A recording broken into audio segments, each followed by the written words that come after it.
Hello，大家好，你好啊！歡迎大家繼續收睇呢個 channel 嘅。今日呢條片咧就唔會見到樣噶啦，由於咧小弟咧狀態麻麻，希望大家咧多多包涵啦。呢條片咧好重要嘅，同大家講幾個重點嘅。首先第一個就係大家見到畫面啦，香港最大持牌數字資產交易所 HashKey 咧，終於都喺主板上市啦，香港交易所嗰度上市啦。編號咧就係3887嘅。佢哋上咗市之後咧，當然啦會令到佢哋嘅服務咧應該會越嚟越好啦。同埋咧，亦都令到多咗人咧去認識加密貨幣嘅，大家都可以留意翻個走勢啦。因為咧，依類型咧，又無論係香港又好，美股又好啦，呢一類型嘅股份咧，其實都幾跟嗰個 Bitcoin 嘅走勢上落嘅，咁大家都可以留意翻啦。另外都想同大家講下，由於佢哋上市啦，佢哋推出咗呢一啲特別嘅限時優惠嘅。如果你係未登記嘅話，又或者係如果而家係佢哋客戶嘅話咧，都可以留意啦。首先講咗第一個先，就係啦，而家新客戶因為佢哋啱啱上市嘅關係啦，由17號至到31號咧，新嘅客戶咧會得到好多唔同嘅一個限時嘅申領嘅一個 HSK 嘅，大家咧可以望一望呢一度嗰個詳情啦。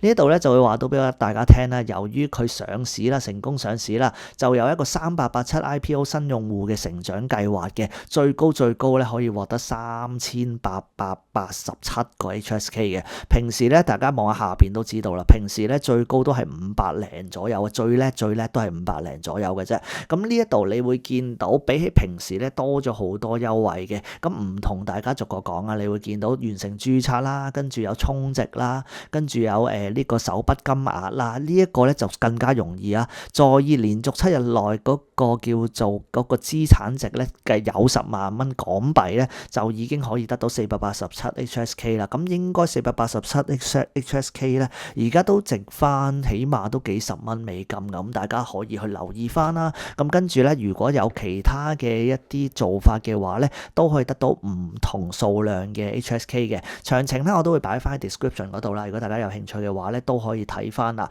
另外今日更加重要嘅，想同大家講咩咧？就係嚟到年尾嘅時候咧，我自己咧就有一個 Bitcoin 年終嘅一個最終嘅目標價嘅，都希望同大家分享下啦，同大家講下啦。仲有啊，講完呢一個之後咧，仲會同大家講翻，我自己覺得喺呢個熊市裏邊，如果你係新手嘅話，又或者如果你唔係咁得閒睇住個市嘅話，用啲咩方法可以喺而家入市？我覺得長遠嚟講係比較好嘅咧。等陣間先講啦，而家睇一睇個市先。嚟到 TradingView 呢度，我哋見到我錄影呢一刻啊 ，Bitcoin 咧係89000蚊美金左右啦。咁個年終目標價唔同大家拖咁耐啦。年終目標價係咩咧？我自己認為咧，我哋個年終目標價可以望住大概94000呢啲位去睇嘅，即係話大概94000嘅左右啦。大家都可以以呢個為目標。咁而家呢個位上去，其實89000去到94000咧，都有5000蚊嘅水位嘅。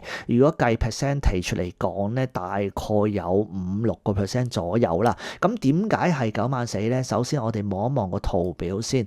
其實咧94000係一個阻力位嘅，現時嘅一個阻力位嚟嘅。見到呢條藍色線啦，你就會見到成日都話噶啦，睇啲圖咧，如果大家睇唔明嘅話咧，就可以向左望就得噶啦。向左望咧，你就會見到點解條線咁樣畫噶。咁就見到咧，呢一個咧就係上一次嘅叫做去到24年12月嘅時候，即係話年尾嘅時候，大概嘅一啲低位啦。咁而家咧就變咗一個阻力位噶啦。見到我哋喺上個禮拜嘅時候啦，上2個禮拜嘅時候啦，都係嘅，上到去呢啲位嘅時候咧就會阻住。咁所以啦，我認為咧未來嘅呢2個禮拜咧係有機會上翻去呢啲位置嘅。咁但係仲有一個原因嘅，點解？除咗話佢係阻力位之外咧，點解我認為呢個月裏邊呢一度94000呢個位可以係我哋全年2025年嘅一個目標價咧？主要咧就睇翻呢一度啦。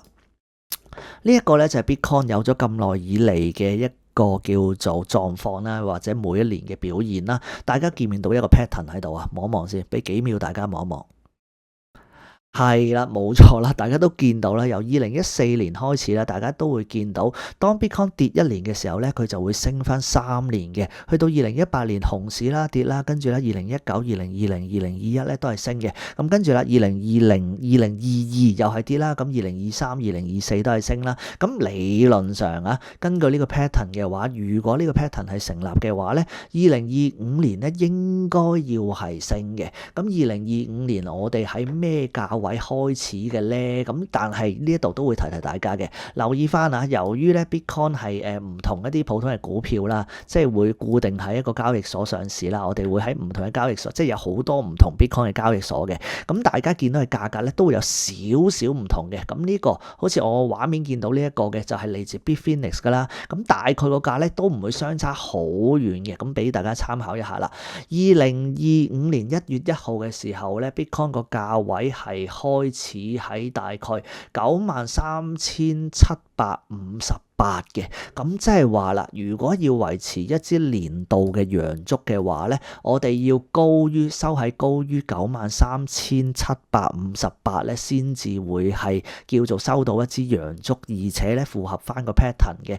咁咧同我頭先同大家講嘅一個阻力位咧就不謀而合啦。咁當然啦，你都可以話呢一啲 pattern 係未必成日都會係跟住啦，又或者未必成日都係咁可靠啦。咁但係so far嚟講啊，其實雖然而家我哋聽到好多講法話Bitcoin 有 extend cycle 牛市未完 blah blah blah blah blah blah 咁樣啦，咁但係的確我哋係跟翻個 cycle 嚟計嘅話咧，的確喺10月頭嘅時候咧，我哋就已經見咗今次嘅頂啦，暫時嘅頂啦。咁之後發生啲咩事唔知啦。咁但係 so far 嚟講，的確係同個 cycle 係非常非常之吻合嘅。咁呢一個咧就可以大家去留意翻啦。而家距離年尾咧都仲有成大概2個禮拜嘅時間啦。呢一度再講一次啦，有大概5-6% 嘅水位啦。咁大家睇下啦，值唔值得去作一個最後嘅衝刺啦。咁好啦，跟住再同大家講翻頭先同大家講嘅 Hashkey 嘅一啲特別嘅一啲上市優惠啦。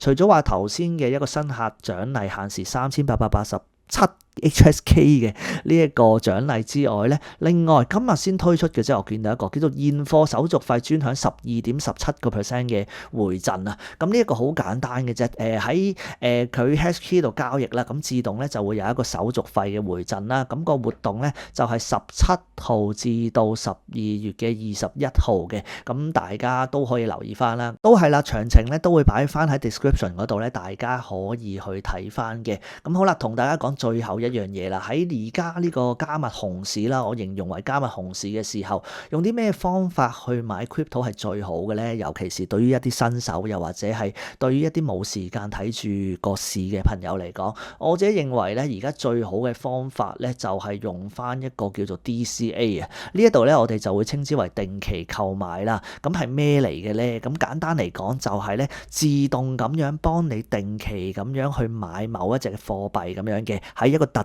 定嘅一個數額裏邊啦。咁下邊大家都好清楚見到噶啦，暫時有5個資產可以係買到啦 ，BTC 啦、ETH 啦、AVAX 啦、Link 啦同埋 SOL 啦。咁下邊你就可以睇到每次嘅投入金額幾多咧？即係例如啊，我哋每次買$500美金咁樣，咁但係可以揀每日啦、每個禮拜啦或者每個月買都得嘅。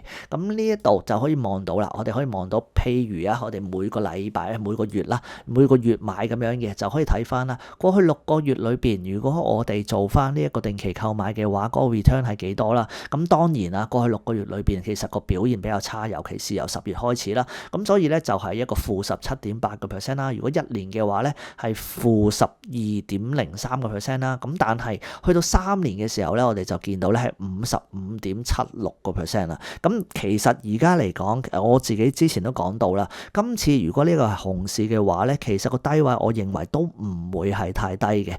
我哋未必或者好多時候或者大多數時候啦，都唔可以去到熊市嘅低位咧，去好準確咁樣捕捉到啊。咁所以由而家開始，又或者由下個月開始，又或者由農曆新年開始去進行呢一個 DCA 或者定期購買計劃咧，我自己認為啊，嚟緊3年嘅 return 係有機會多過呢一個55% 嘅。咁大家都可以意留意翻啦，尤其是一啲新手嘅朋友啦。咁下邊啊都會有一啲常見嘅問題啦，即係收續費點樣收啊？如果個 account 唔夠錢啊，咁點算啊？又或者呢一個咧都幾特別嘅喎，呢一個咧係講緊一個自動喺銀行扣錢嘅一個叫做 EDDA 嘅一個服務啦，即係話如果你 account 唔夠錢嘅時候咧，佢就會自動喺一個銀行嗰度扣翻錢去幫你做一個定期購買㗎啦。咁但係如果你係用 USD 嘅話咧，暫時咧就未適用嘅，